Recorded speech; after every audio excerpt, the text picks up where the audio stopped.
equally good or better year this year? I would tell you it's probably just the experience and the depth that we have at most positions where we could sustain an injury and still put out a product that we feel like we could beat people with week in and week out. It's not always like that, you know. I mean, there's times, like in our Carolina game last year, we had to play with some freshmen in that game, and it hurt us. They were going up against senior running backs, trying to tackle them, and it just wasn't a fair matchup at certain times in that game because of our youth due to injuries. And now we have a situation where you might have a fourth-year player and a third-year player. That's a lot better scenario for rotation and injury replacement. And so that would probably be the reason I feel more, I don't know, it's better about where we're at compared to where we've been in the past. Coach, you've talked about some of the competition that's across the board on this roster this offseason. But is there one or maybe two position groups that stand out to you where there might be the tightest competition? Well, I think in the secondary there's a lot of competition. At the corner spots, at our strong safety position, and then at the backup positions at free safety and nickel, there's some really good competition. On the offensive line with Joe Skolter believing there's a lot of competition for that next spot. And I'm looking forward to watching that, you know, on both sides of the ball.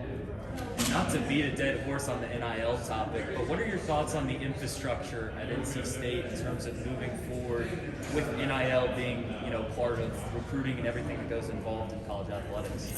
Well, I know we'll do everything we can to be where we need to be. It's hard to answer that question. I mean, it just happened. And so we don't even know what the backlash of the whole thing is yet. I know Boo and his staff will do everything they can to educate our student body, and we'll just have to see how it plays out, man. I mean, I can't predict the future on that one. I think the players are excited to have an opportunity to make a little money, and I just don't want them to be taken advantage of in the process. Like, that's my biggest concern. Coach, I know it would be great to have fans in the stands again, but from an operational behind-the-scenes side, what's the thing you're most excited about or most happy for going back to normalcy? I think it's just when you have a team as big as we have, you know, you're talking about 125 players and then 70-some people that work around them every day. Trying to do that with social distancing was really hard. And, you know, the 6 feet apart, how do you use your meeting room spaces? How are you going to have position meeting? Where are we going to have those meetings? How do we feed them? How many can eat at this table together? How many can get on this bus? Like, none of those conversations ever happened before, and I hope they never happen again, you know? So I guess you'd say it's just the daily operation of running a team. So are you all eating together again now? Close.